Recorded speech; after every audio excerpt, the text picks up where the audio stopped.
Dog Expert Podcast, the podcast dogs would want you to listen to. Powered by canineprinciples.com, helping passionate dog people go from feeling unsure and overwhelmed to confident, compassionate and science savvy through a rich library of online courses and formal qualifications.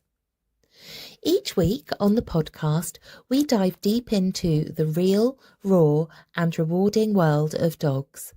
This isn't about obedience. This is about understanding. Because dogs aren't problems to solve. They're free-thinking, sentient beings to connect with. Hello and welcome from me and Emily, Jo and Emily. Hey. Hello. We are absolutely delighted to be here with you on episode 1 of the Dog Expert podcast. Oh, this has been so exciting. So exciting. We had a little test run yesterday and had a bit of a panic because we suddenly thought we were live. Didn't quite go to plan, did it? But definitely this is something, since you discussed this with me, I think it was a couple of months ago, that I have really been looking forward to. All nervous, all excitement, but it's just so awesome to be a part of. Oh, well, we're delighted that you could co-host because we have got some exciting things in store for everyone, haven't we? Absolutely. Especially the guests that are going to also appear will be amazing. Yeah, absolutely. Absolutely.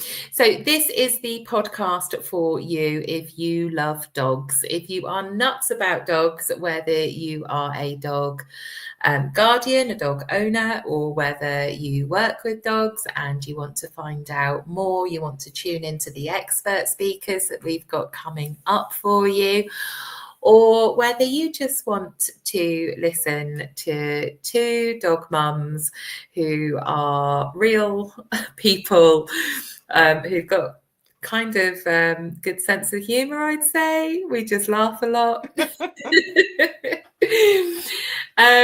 We are here to talk every Wednesday during season 1. At 7:30 live on YouTube, live on Facebook, live on Insta, and we are going to be sharing lots of dog pearls of wisdom with you from us and from our wonderful guest experts who we've got coming on. So this episode is just an introduction to the podcast, who we are, what we believe in, and what is in store, what you can expect, a little bit of behind the scenes, and then we will lead into next week's episode and tell you a little bit more about what you can expect next week. So, do you want to start, Emily, with a little bit about your path, or do you want me to go first? What shall we do? Let's win in Rome, right? I'll go. When in I'll Rome. go. I thought you were in New Zealand. That too. Hello everyone, so my name is Emily Dustan. I own and run Sea Spot Learn here in New Zealand. I am very fortunate to come from a dog training and behavior background, as my mother's a behaviorist in South Africa. So I've been brought up in the industry from being a tiny tot. I started assisting in her puppy classes from being 8 years old, and then as I got older in my teen years, I entered multiple dog sports competitions and continued my education studies and everything else in between. And we decided to immigrate to New Zealand almost 6 years ago now. And once we moved here, I just still absolutely wanted to continue with what I do. And I opened up Sea Spot Learn. And here I am 4 years in New Zealand, and it's absolutely amazing. And everything is just full on and busy, as I'm sure you, Jo, as well. You're just as busy. And here we are. Fantastic. Well, we're very glad that you're here. You may have written a little book. Yes, that too. So there's 2 books that I've written. One is Training Humans, Teaching Dogs. That was my first book. I had never written a book before, so it was something that was such an accomplishment. And that's just everything from basic understanding from your puppy development stages to adolescence and how to work through challenging behaviors. And then last year I thought, oh, I'd love to write a children's book, because there's just so many families with children that, with dogs at home or even dogs that they come across in the street, can, you know, be quite problematic. And it's from the dog's perspective. So my children's book is called A Friend Named Dog. And that's just part of my passion, my approach when it comes to helping families and the dogs that are part of those families, understanding body language and what to do if the dog looks like this, and it's okay to not say hello even if they're cute and fluffy. Look at what the whole dog's body language is telling you. So those are the books that I've written, and it's just always primarily my goal to help families and anyone who has a dog. Fantastic. Where can people find your books? I know we're not selling, but that's a valuable one that everyone Thank you. So mainly on Amazon. In New Zealand, they've sold on my website, but you can also find them on Amazon. Fabulous. Well, I guess seeing as you put your cards on the table, I should put mine out there too. So my name's Jo Middleton, and the official blurb, if you like, is that I'm the Director of Studies at Canine Principles. I'm the principal at the International School for Canine Psychology, and I also head up the International Institute for Canine Ethics.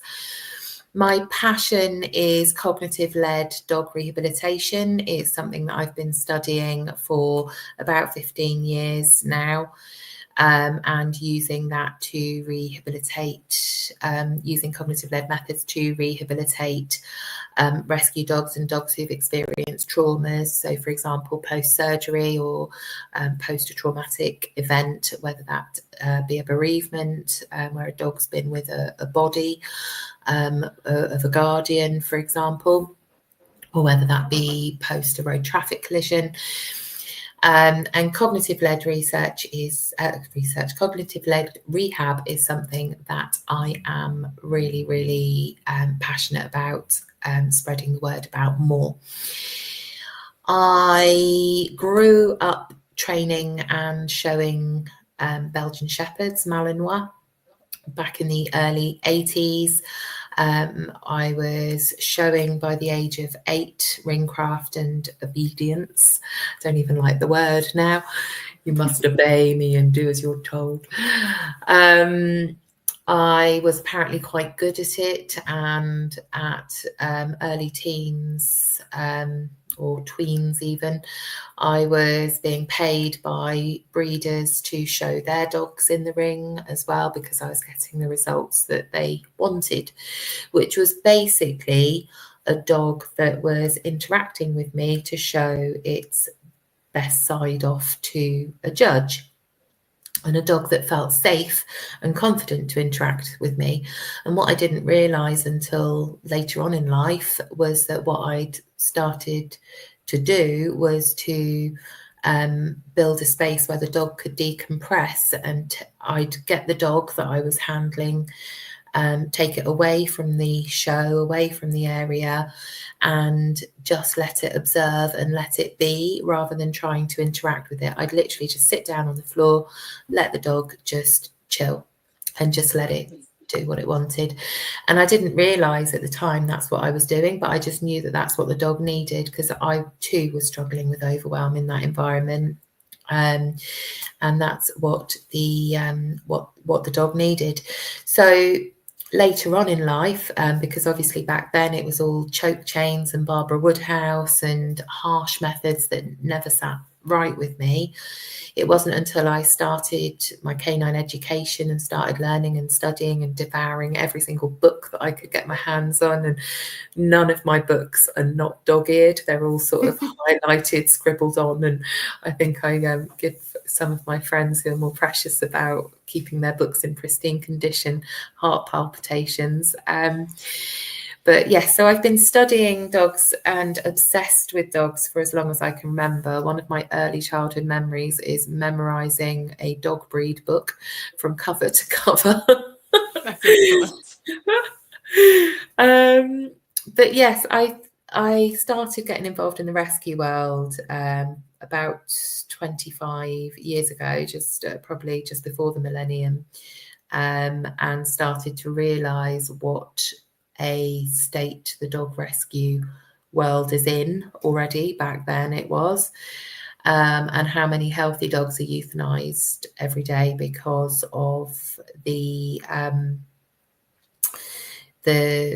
amount of dogs that we have here in the UK. Is it the same over in New Zealand? I wouldn't unfortunately be that clued up with how bad it is here, but I know in South Africa it's horrendous. It's not good, and it's not just dogs with behavioral challenges, whatever the reason is. It would be economic state as well, or not being spayed or neutered, and so many unwanted litters. It's overrun, and they do the best that they can with what they have, but it is overrun. Yeah. I think it's the same here in that there are so many external factors, but ultimately, I mean, I don't think we should necessarily go down a rabbit hole on this and scare everyone on the first episode. But it has been an ongoing problem. The rescues are bursting at the seams, and there is nowhere for dogs to go.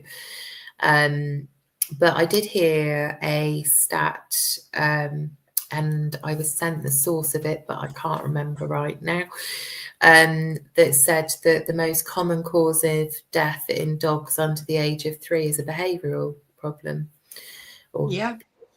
Which is pretty scary. So the more we can do around education, the more guest experts that we can get in on the podcast, the more conversations we can have. Absolutely. And I think that's one of the most important things as well, because it's not just about, okay, I have a dog in my house, it must listen.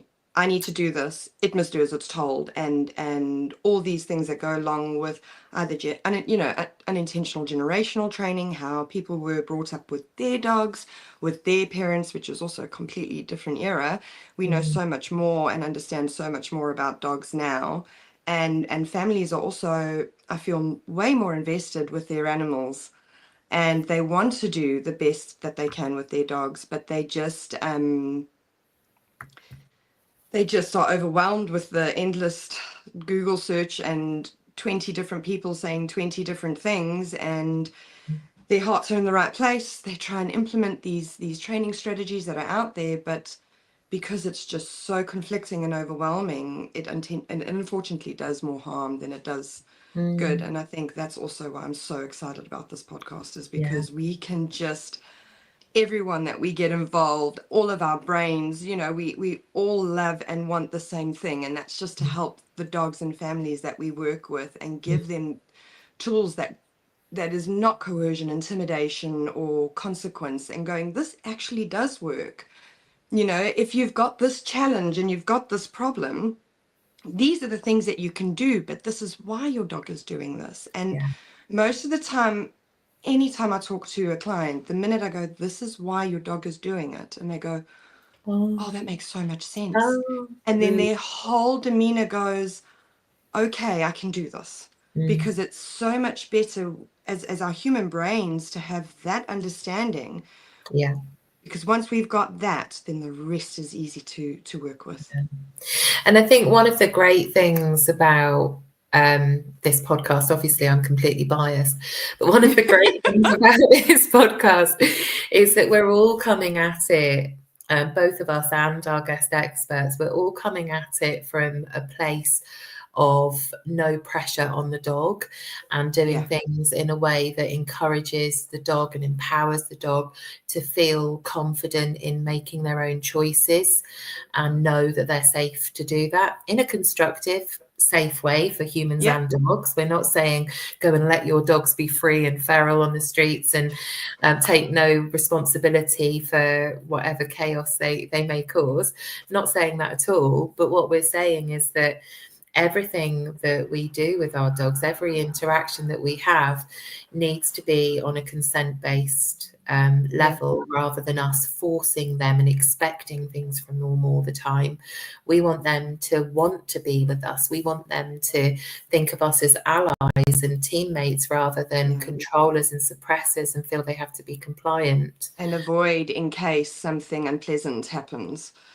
Yeah, absolutely. One of our dogs, maybe we should introduce our dogs. That's a good idea because they're obviously the most important part of this. Oh, for sure. I've got 4 dogs. I've got Chip, Charlie, Dude, and Willow. And we also have 4 children, and I always go through the dogs' names before I get to the children's names. And the amount of times I get, Mum, I'm not a dog.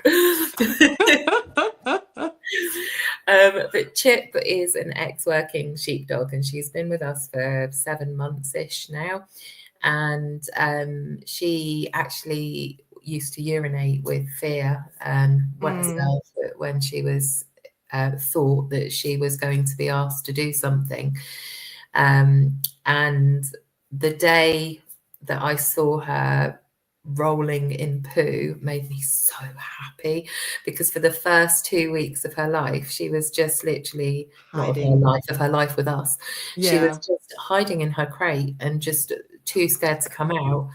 And to see her confidently skipping through the fields, relaxed body language, no tension, and just go, oh, there's some poo. I think I'm going to have a roll in that. Yay. Oh, and that is like, even saying that it's something like, it resonates with me so much, because there will be in my career when I'm working with a client and they've got a rescue dog, right? You've got no history about this dog. You don't know anything about them, but you just work with the dog you have in front of you. Yeah. And the one lady that I'm actually thinking of, and this was back in South Africa, her dog was terrified of everything, spooked by shadows, movements, and very similar, just hiding, avoiding, very low body language, demeanor, stiff, rigid movements, just in case someone looked at the, really, really traumatized. Whatever happened to the dog, it wasn't good. And worked with the dog for a couple of months. And the beginning, we actually didn't do anything. All it was, because where I was in South Africa, I had training grounds and facilities, so my clients would come to me instead of me going to them like I do here. Yes. And she would, over a couple of weeks, she would just come, let the dog out, open the door in the car, and we would just stand there. And we waited, and she was so patient. This woman was phenomenal, because it takes a lot to be that patient, because you don't get those results, that instant gratification you're wanting to achieve with this dog. And after 2 months, she phones me and she goes, "You won't believe what my dog did." And I was like, "What?" And I was so worried, because I thought it was going to be bad. She goes, "She jumped and went on the kitchen table and stole the ham." And we were so excited, because, the general person will go, "Oh my gosh, that's really rude. No, you mustn't do that." But for this particular dog, that dog was so brave To feel the confidence, get on the table and sneak a piece of ham. And we were so ecstatic. It was like the most amazing thing ever, that this dog was so brave to steal ham. But then again, that happened. So all she did then was go, obviously, this is not something we want to continue. And it's environmental management, not leave things on the counter anymore. And she never got the opportunity to repeat and rehearse the behavior. So it didn't happen again. But I think a lot of people don't realize that whatever you give feedback to, whatever behavior you give feedback to, whether it's negative feedback or positive feedback, that's the behavior you're going to see getting repeated. So if you're scolding a dog, you're giving it feedback on that behavior, albeit negative behavior. negative feedback. So what we're looking to do is create an environment where we're taking responsibility for our actions. It's us looking internally at how we can set that dog up for success, rather than punishing a dog for behaving in a certain way. I mean, that reminds me of my long-haired Rottie. Can you move? Carry on. That reminds me of my long-haired Rottie boy that sadly went over Rainbow Bridge about 5 years ago now. But he was my rock. He was an absolute legend, and he was from a house where he'd been kept in an understair cupboard, and they had a table leg just to beat him with. And he was a sort of late night rescue mission and he was they managed to get him out, and he basically came to me just overnight until rescue space was found, and then 10 years later sadly we lost him. But when he first came, he was so scared to look anywhere apart from a head in the house. Like, he would walk past a plate of food that was on the floor or anything, he would just be like, oh my goodness, oh my goodness. When he would run, when we were outside, he'd run looking backwards. He was more scared of what was coming behind him than what was in front, to the point that he would crash into things which other people might have seen as funny, but actually it was fear. It was pure fear. And I remember the day when my husband rang and said, I had a ham sandwich. It's like, oh, what do you mean? What's that? He said, a customer came in, I went out, came back, ham sandwich was gone. Shouldn't have left it on your desk then, really, should you? Yeah.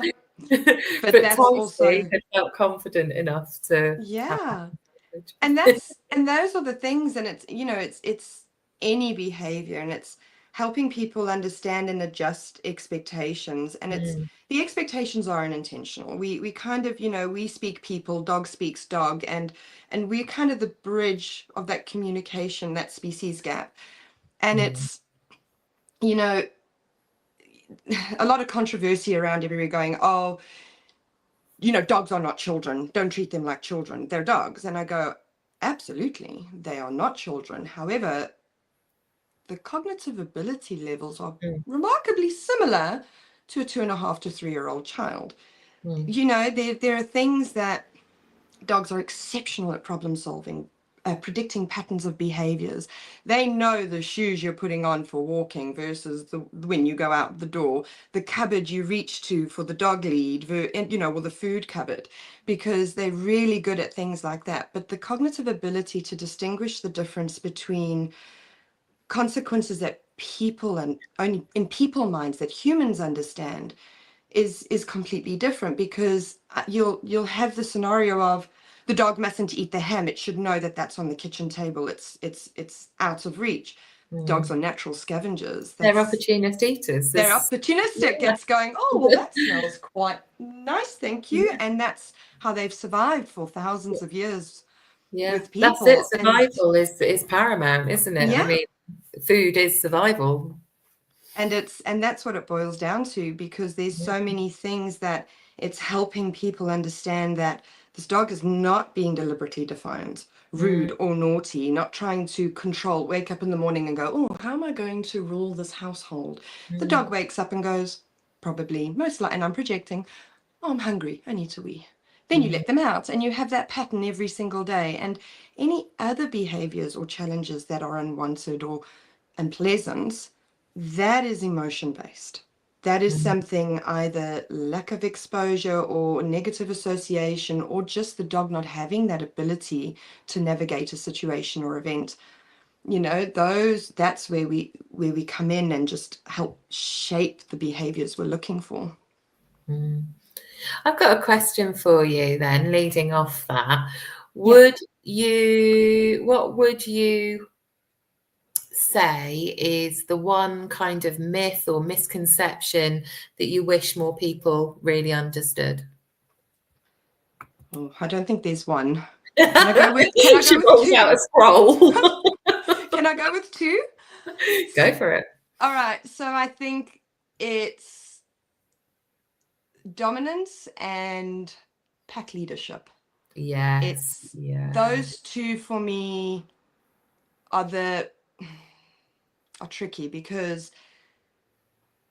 at the end of the day, dominance is not a personality trait. And this is, this goes around in the training industry. It's a behavior. Sophia Yang wrote a beautiful paragraph about dominance, and it's actually more towards survival of the fittest, right? And if you change that word dominance to survival, you're going to have a very different interpretation of that word, because dominance is not a strategy to be better because I'm the best of everything.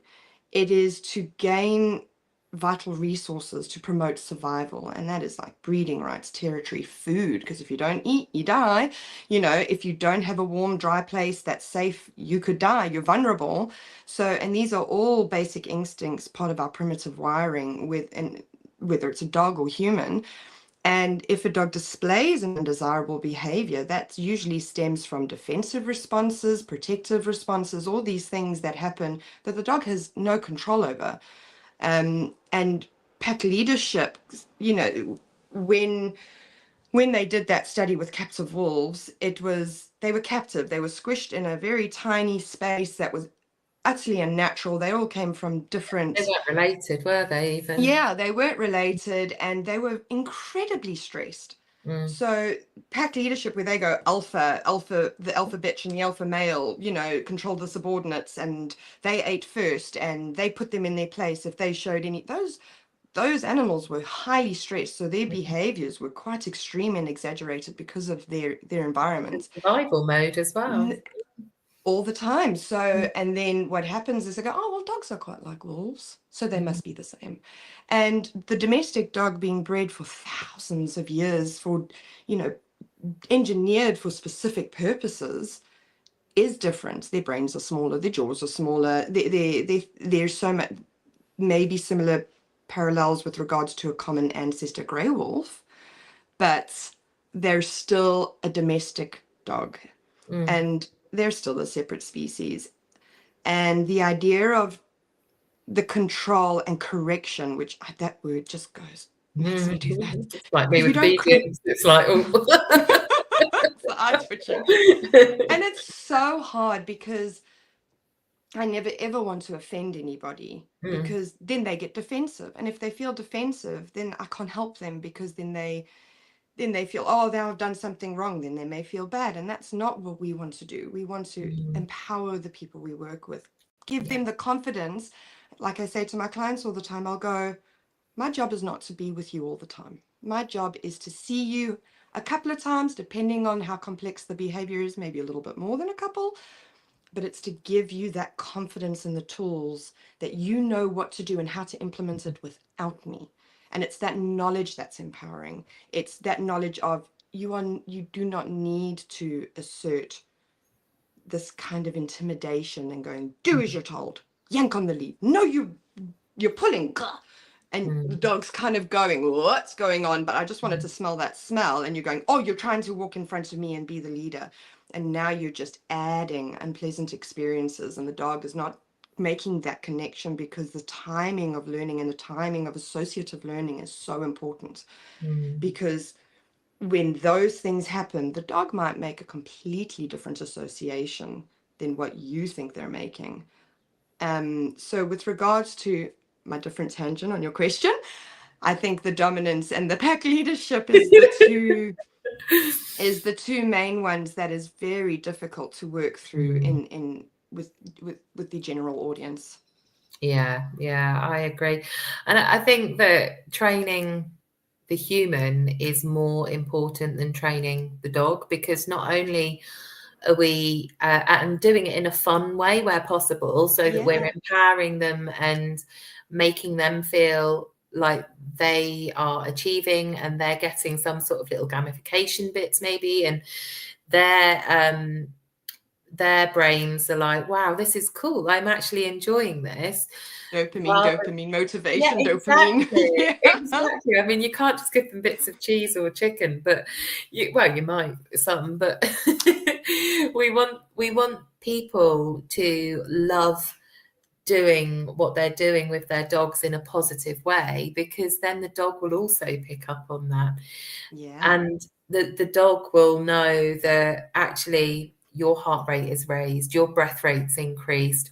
Or if you're like me, when you're concentrating, you actually hold your breath and the dog thinks, oh my Yes. goodness, you're going to die.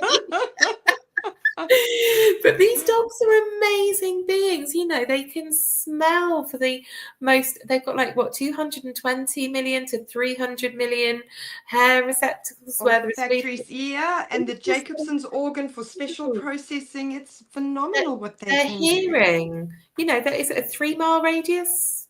No, it's sense a 3 mile radius, isn't it? I can't remember It now. would. I can't It's just confidently incredible. say because I can't recall, No. but it is very far. Very menopausal brain here as well. It's amazing. But they can smell like a drop of I can't even remember what it was. The experiment where they did a drop of something in someone watching or no in a swimming pool, and the dogs could Yes, sniff put it out in the just a comments. tiny little drop. Do you remember? It's a while ago now, but yeah. So they are these amazing beings, and we try and tell them that the first thing we say is sit or down.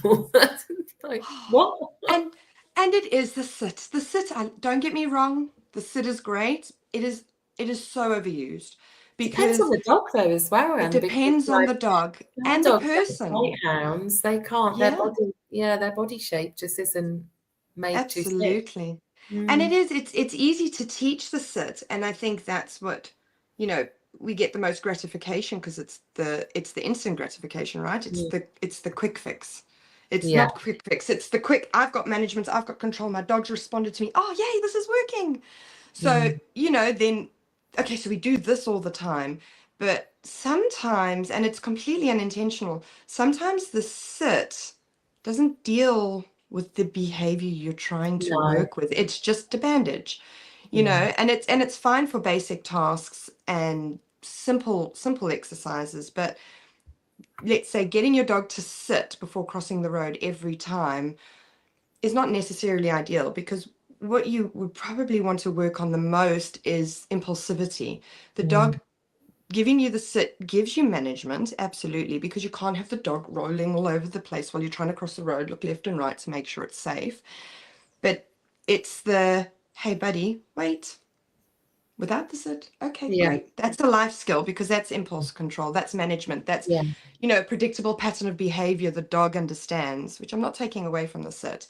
No, but I've It's never seen a dog just, walk up to a road without a guardian and sit down by the side of the road and go, "Oh, I just think I'll sit here a minute and wait and see if any cars go. Oh, it looks all right." But that this waiting, seems good. And that I it's, think you've been framed. I need to say my misconception before I forget because I've forgotten it's oh, 5 go. now. All good. You have to walk your dog 4 times a day. No. People say that though, and it used to be the thing, like you have to walk your dog. No. Some of the rescue dogs that I've fostered over the years, like take weeks before we even go out the house because they're just not Yes. feeling safe enough. And working on those 100%. initial safety foundations, if you haven't got those in place before you leave the house and you build up gradually and add up, it's just trigger after trigger, trigger stacking after trigger stacking. And Overstimulation. well, That's I love that you brought that up. That is that's a excellent whole because rabbit hole right there. it's so common. I had a gentleman a couple of, maybe 2 years ago, and he had a little Maltese cross, cute little fluffy noodle of multiple mixes, right? And he was walking him 3 times a day. And he goes, I have to get out. The dog's got to get out. Go, go, go, go, go. Because you've got to take the dog out for a walk. Because a tired dog is a good dog. Another Mm, misconception, you know? And yeah, went through a couple of things. Something wasn't right. And I said to him, right, do me a favor. Let's just see how this goes. Remember, everything's a process of elimination, right? Don't walk your dog for 2 weeks for me. And then only walk your dog once every second day mm, and see how that goes. And by the 4th week, the dog was so much better, mm. But way then more relaxed in demeanor. and confident to smell when because they were walking like this. Walk, Just walk, to walk, walk. sniff, just to feel able to sniff. Yeah. And he said my dog had never sniffed before. He goes, this is amazing. And the dog was actually taking in the smells and processing the world around them instead of rushing past the roses. But I think it's what you mentioned earlier on. It's a bit like it's what we've always done, so it's what we've got to do. Whereas actually, it's not what we've always done, because if you look way back into history, they just used to open the back doors and let the dogs out for the day. So it's not what we've always done. It's come in. I'm not suggesting that's what we should do now by any stretch, but it's what we need to be doing is working on the safety foundations and the dog's basic needs, and making sure that they're pain-free. They've got no dental pain. They've got no allergies that are bugging them. They've got no arthritis. They've got no issues that gut intestinal problems that are causing them pain and discomfort. We need to be working on their nutrition and making sure that we're actually looking at the contents of the food that they're getting and doing our research. Because so often we see the bigger brands that maybe have more of a marketing budget, who've got that confident, bold marketing, trumping the ones that are actually the nutritional ones that maybe aren't packed full of cereals and have got the right balances of foods in them. And not rendered the same way, that destroys so many amino acids. Nutrients as well. Yeah. And also the sleep thing is something I'm super passionate as well, as making sure that they actually have the opportunity, and they're taking the opportunity to get proper remedial sleep where they're flat out on their sides. You've got that really nice big rise and fall of the chest. You've got other parts of their body that are moving because they're so relaxed. And just making sure those foundations are in place before you start dragging your dog out for a walk, because you want to build up to desensitizing the equipment hopefully you're looking at a harness with a Y front. You are definitely not using a slip lead or even a flat collar that is putting pressure on your dog's poor sensitive neck, and their skin's a lot thinner than ours as well. So not only is it giving them intraocular pressure, potential for damage around the neck, but you're actually looking at a more balanced approach. And I always like 2 points of contact, one on the chest, one on the back, so that it's more balanced for them. And rotation of the shoulder, so dogs can extend their You're going with a wheelchair then. Not limited. But we're making sure that we're setting these dogs up for success, because, I mean, for example, I used to take dogs from a rescue that I work with, sight hounds, greyhounds who'd come straight off the racing track. Used to take them down for T-touch, Tellington touch, with practitioners who were in their final throes of becoming T-touch practitioners. And one of the first things they picked up with on these dogs were that they were on collars. And these dogs have been racing round a racetrack always the same way.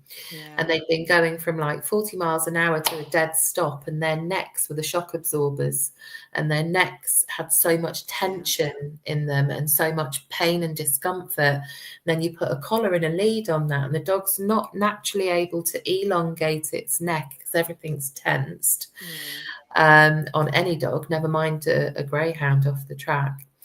But that's another rabbit hole we could go down another day. Definitely one of those. That's my jam. It's all good. So you guys are in for a whole heap of fun with this podcast. We're going to go down lots of different rabbit holes, but we have got some fabulous guest experts coming on. We're going to be talking about a different theme each week, and we're going to be looking at case studies.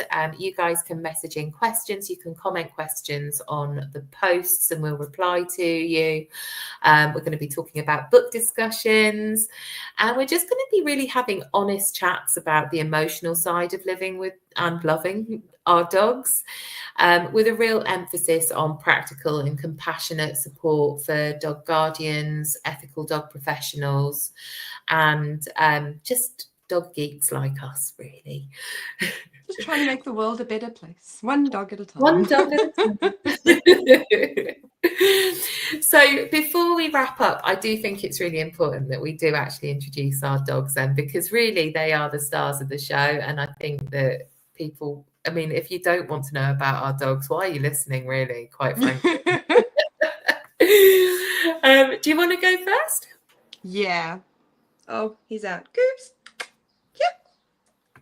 Oh, we're waking up. In his defense, it is what's the time now? Oh, 11 minutes past 7 Thursday morning. In the morning. Yeah. I think you've seen the light come in as the podcast has gone on. Where'd you go? Oh, hold on. We're itchy. Well, you don't have to bring him on. Just tell us about him and where he came from. Oh, sorry. I was going to just show you because he has the most beautiful face in the world. I think my dogs have actually got the most beautiful faces. So his name is Cooper. He's just reached 18 months. He's pretty chilled golden retriever. He's quite goofy, which I absolutely love. He's only recently graduated to me dropping my long line on walks, which I've had some interesting comments of people going, but you work with dogs. He should have a recall like so early. And I was like, no. I love him, but he will leave me for water. So and that's putting him in a situation to fail and rehearse a behavior I really don't want to encourage. So he has his freedom and all of that, but he is now 18 months and graduated to long line dropping, and I've got I'll say 99% recall because I never have 100, depends on what's around, but he's pretty awesome, hangs out with me with reports and work and the grooming salon that I have, because we do reward-based grooming, and we do, so that's one of the services I offer. So he chills out with us, and really nice distraction for the other dogs, because when the dogs get a break and they're compatible with him, then they play. So he's my little C-Spot Learn support dog. He's fabulous. Yeah. There's something really interesting there in the recall, 100% recall, and people say you should have 100% recall, but I challenge you to like find a beagle that has got 100% recall, because there is, or a bloodhound, there is a designed to waft the scents up to their noses. So once their heads are down, they've got sensory overwhelm from all of the information that they're processing with those scents wafting up their noses. And those dogs, like the bloodhounds, for example, have got the 300 million hair. What's the word I'm looking for, Emily? Receptors. Thank you. They've got the increased amount, which means that their sense of smell is even more powerful than all of the breeds with 220 million plus. Is it million or thousand? I just don't know. I recall 5 million, but who? Oh, 5 million humans. That's us. Dogs are not robot models. Oh, no, yes, they are not, Jess. Well done. No, and I think we're not perfect, so why would we ever expect any other being to be perfect? They're free thinking, they're sentient beings. I need to introduce my dogs before we go. Yes, please. Chip is the collie that I talked about. She's red and white. She is beautiful. She lived working the sheep in the hills up north all her life.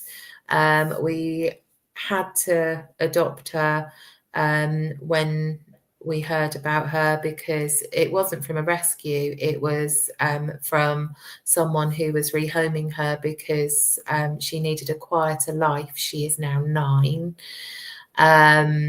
So at least they were rehoming her, which is good. Turns out she's actually scared of sheep, the poor girl. So she's spent her whole life being forced to do something. And she's actually scared of sheep, bless her. Whether that's association fear or whether that's how it's always been, we'll never know. But she has just, because she lives we were told when we got her that we should let her out for an hour a day from her kennel and then put her back in. Oh, that's not happening. Okay, bye. That's nice. Bye. Thank you. The dog. She has recently discovered, so first of all, she discovered sofa cuddles. So at first she was very much like, I'm not sure I'm allowed up here. And every morning, once she discovered them, we'd come into the room and she'd be all like, she does all a happy little dance. And then she started just sitting on the sofa really quietly and just sitting there. And I realized she was waiting for sofa snuggles. So I'd go and sit at the other end and she'd come over and be like, oh. And then about 3 or 4 weeks ago, I was sat on the sofa with Charlie, who's our terrier, who I'll introduce in a minute. Although many of you watching who have watched stuff with me before will be familiar with his butthole, because he likes to walk across the camera and lay it to everyone. But Chip was watching Charlie on my lap from the other sofa, and then he got off and she came and jumped on and just sort of put her head on my lap, and she was very much like, I don't know if I'm supposed to do this. But I like it. I do like it. And so we've kind of graduated now to I'm here. I'm sat with my face on your face. So we're working with that. But just that she feels confident enough to be around us is just incredible, because she was so shut down and petrified when she first came, and she did have fear-based reactivity as well. So she's come so far in 7 months and is such a brave girl. She's a real cutie. Then I feel like I should speed up because I could talk all night about my dogs, and I've got a few. It's okay. We can end it and carry on talking. Charlie is the terrier. He is a cool dude. He was actually drugged for the first 9 months of his life because his guardians got him as a puppy, and both of them were diagnosed with cancer, sadly, within a couple of weeks of getting him. And with their treatments, they found it really hard to cope with a puppy, Jack Russell, and they, at age 9 months, finally came to the conclusion that they were going to have to rehome him.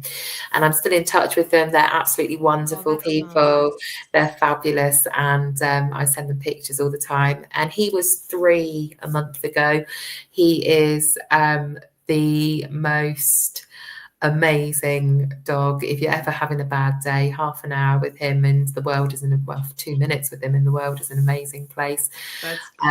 His joie de vivre is just like, he loves life and life is there for living. He's just incredible.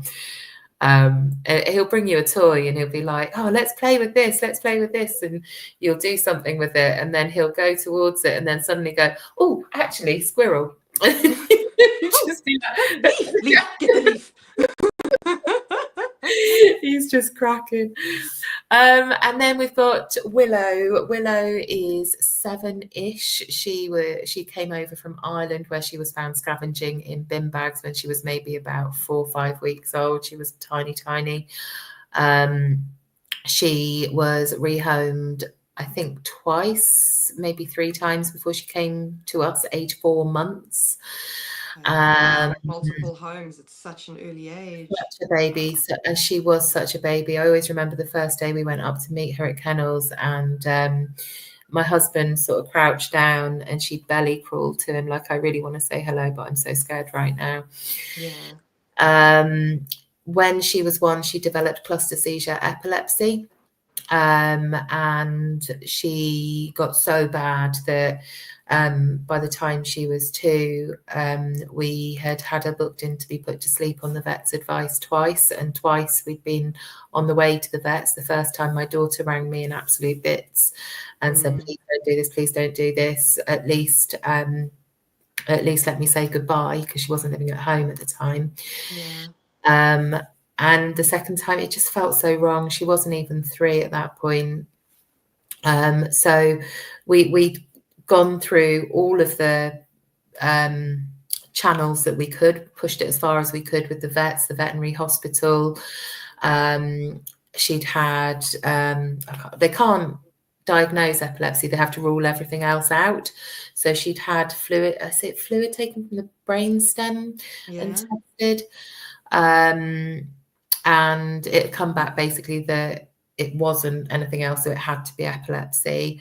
Okay. And finally, we introduced skullcap and valerian in amongst the high dosage of drugs that she was on. We introduced that as a natural one. And her seizures started to, the frequency of seizures started to calm down. So the reason that she'd been booked in, oh, there's a bit of feedback there. The reason she'd been booked in to be put to sleep was because she was having 20 seizures over 2 days every 2 weeks. And it was crazy. It was taking a week to recover between seizures. So she was literally having a few days of quality of life before she'd be hit again. Yeah. So it was really horrific time. And there's a wonderful Facebook group for guardians who've got epileptic dogs, and that was my sanity in the early hours, many a time when I was despairing.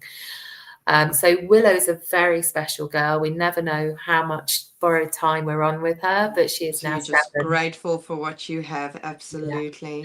And Would you be able to share that Facebook? Because I think that would help. yeah, That would help so absolutely. many. Yeah. She That's amazing. honestly, that group in the middle of the night and people saying, do you know what you're saying? My dog was there and was at that horrific point, and we did this. We tried this. And for me, just knowing that I wasn't on my own in the middle of the night and like despairing, it's really horrible feeling. So Willow is very special, and she still does zoomies and she still bounces around like a nutter. The only thing I say with Willow, the effect that the epilepsy has had on her body means that she's gone grey a lot earlier than we would have expected her to. She was completely black with just a tiny white stripe on her head and a white chest area when she was younger, but she was completely, well, you'll see pictures of her on some of the socials. She's pretty much grey now all over. And then finally is Dude. We didn't know his name when he came into rescue, so we just named him Dude. Well, we didn't name him Dude. It was just like, do you want to come in, Dude? And then he's decided his name was Dude, so we just stuck with Dude. I love that so much. But Dude had glaucoma in his eye when he came into rescue, so he had to have one eye removed pretty quickly, and the other eye had to have very expensive drops for a very long time, which were paid for by the rescue. But it just goes to show, if you know a good ethical rescue and you can support them in any way, it doesn't have to be fostering or anything like that. If you can just afford a couple of quid here and there, it can go to a dog like Dude. Dude's eye was removed. He had the other one for another year after we got him, and then that one, the pressure in it built up, and he had to have that one out 2 years ago, I think now.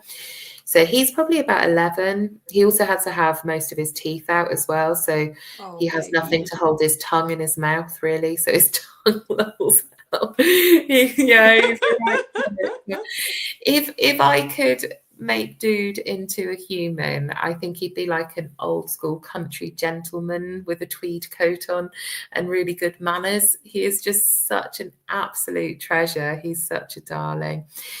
What they did, though, when they removed the first eye, is they put a prosthetic eyeball in. Oh, okay. When they removed the second eye, they didn't. So the prosthetic eyeball on the one side held the shape of his face. Yeah. On the other side, they didn't put one in. So he looks mismatched and his tongue lolls out.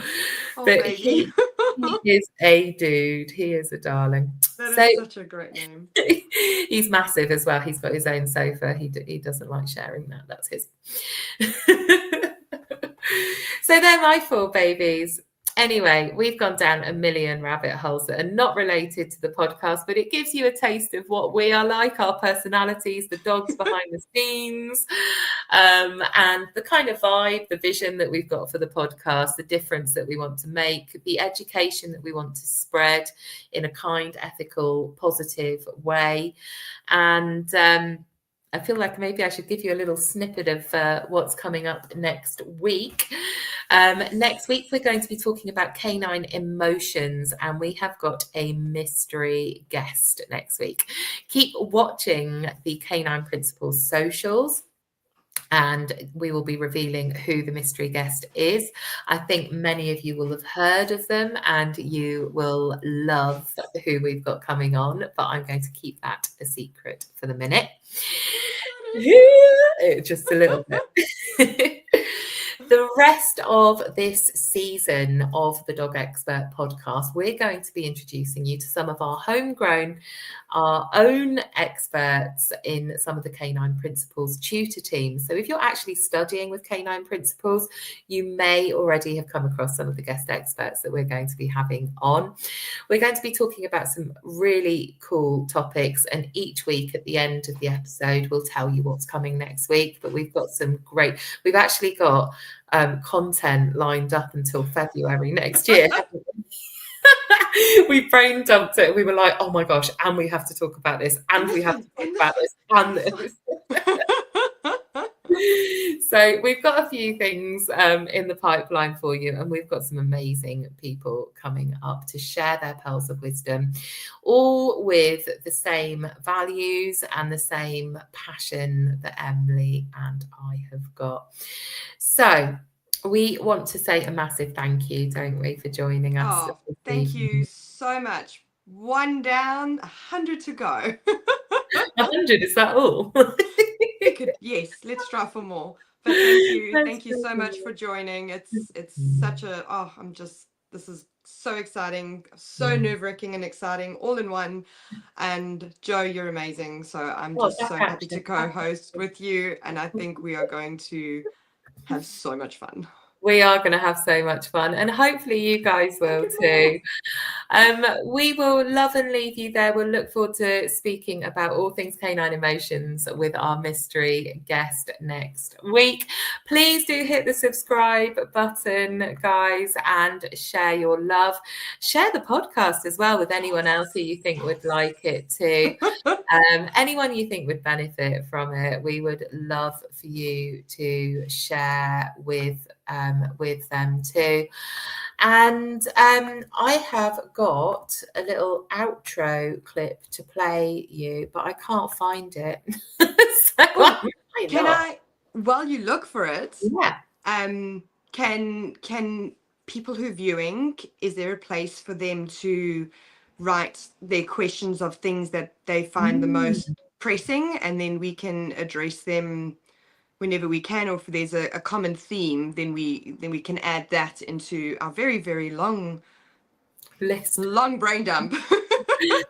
Yeah, but we might also be able to address them on message, and we might also on the chat, and we might also be able to address them and tie them into some of the subjects that we've already got lined up. And we might even be able to get specific guest experts from our amazing network that we're so blessed to be surrounded by to come on and chat to you specifically about what you're asking. So yes, do pop in the comments. We will keep an eye on the comments and respond to you in the comments, or email info@canineprinciples.com, and we will come back to you as soon as we can. So it's thank you very much from me, and a thank you very much from Emily. Thank you, everyone. And see you next week. Thank you for listening to the Dog Expert podcast, the podcast dogs would want you to listen to. If you've enjoyed this episode, do come and let us know in our free Facebook group for dog lovers everywhere, Ethical Dog Training with Canine Principles. That way we can make more content like this that you'll love. We would love for you to leave a review on here and hit subscribe so that you never miss an episode.